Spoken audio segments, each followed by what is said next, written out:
મિત્રો, આજે આપણે જેકફ્રૂટ એટલે કે ફણસનું હાર્વેસ્ટિંગ કરીશું અને એને કેવી રીતે સાફ કરવું, એમાંથી પેશીઓ અને ગોટલીઓ કેવી રીતે કાઢવી એ જોઈશું.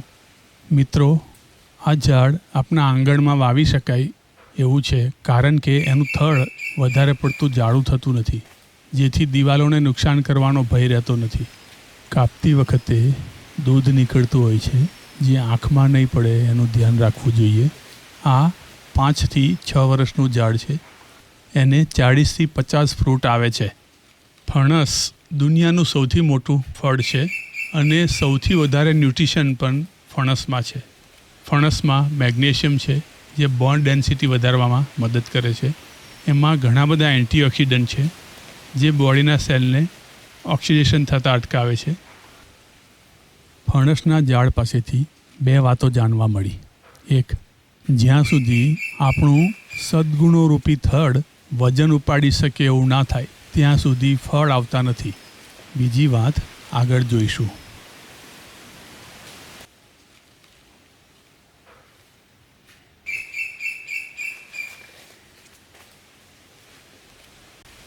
એને કાપ્યા પછી આ રીતે એનો ડીચનો ભાગ ઉપર રહે એ રીતે 7 દિવસ સુધી મૂકી રાખવાનો હોય છે. 7 થી 10 દિવસ સુધી. પછી જ એને ખાવા માટે ઉપયોગમાં લઈ શકાય છે. કાપતી વખતે આ રીતે સારા પ્રમાણમાં તેલ લઈને હાથને કાંડા સહિત તેલ ચોપડી દેવું.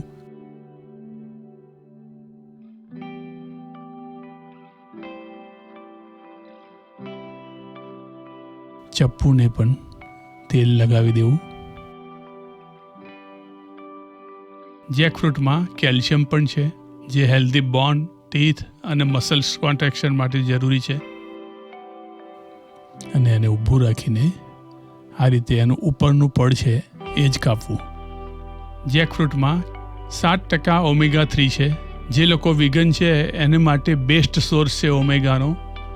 ઓમેગા હાર્ટ હેલ્થ માટે, ઇન્ફ્લેમેશન રિડ્યુસ કરે છે, હેલ્ધી વાળ માટે, સ્કિન માટે, આંખ માટે અને ઇમ્યુનિટી માટે કામનું છે.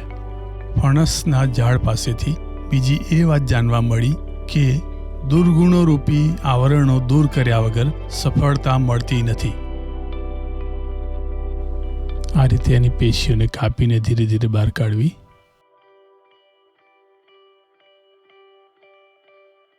જેકફ્રૂટમાં પોટેશિયમ પણ છે. પોટેશિયમ કિડની હેલ્ધી રાખે છે અને બ્લડ પ્રેશરને નોર્મલ રાખે છે. એમાં વિટામિન એ પણ આવેલું છે. વિટામિન એ આંખની દ્રષ્ટિ માટે, ઇમ્યુન સિસ્ટમ માટે અને સેલના ગ્રોથ માટે જરૂરી છે. એમાં વિટામિન સી પુષ્કળ પ્રમાણમાં છે. વિટામિન સી એક પાવરફુલ એન્ટીઓક્સિડન્ટ છે. એમાં વિટામિન B1 પણ છે, જે ગ્લુકોઝ મેટાબોલિઝમ માટે જરૂરી છે. નર્વ ફંક્શન માટે, મસલ્સ અને હાર્ટ ફંક્શન માટે પણ જરૂરી છે. તો આટલા બધા વિટામિન, મિનરલ અને ફાઇબર જેકફ્રૂટમાં છે. એની પેશીઓ છે, એની અંદરથી ગોટલી નીકળે છે. આ ગોટલીને તમે શેકીને અથવા બાફીને ખાઈ શકો છો. પેશીઓ ઘણી જ મીઠી હોય છે અને ફાઇબરસ હોય છે. આ રીતની પેશી હોય છે, આ રીતની ગોટલી હોય છે. એમાં વિટામિન B6નું પ્રમાણ ઘણું બધું છે, જે આપણી નર્વસ સિસ્ટમને પાવરફુલ રાખે છે. આ બધા સફેદ રેસા છે, એને કાઢી નાખવા. એમાં આયરન પણ છે, જે ઓક્સિજનનું ટ્રાન્સપોર્ટેશન વધારવામાં કામ કરે છે અને એનર્જીને વધારે છે. એમાં ફાઇબર પુષ્કળ પ્રમાણમાં આવેલા છે, જે આપણી ડાયજેસ્ટિવ સિસ્ટમને હેલ્ધી રાખે છે. ડાયાબિટીસ, કોલેસ્ટેરોલ અને વેઇટ રિડ્યુસ કરવામાં પણ મદદ કરે છે.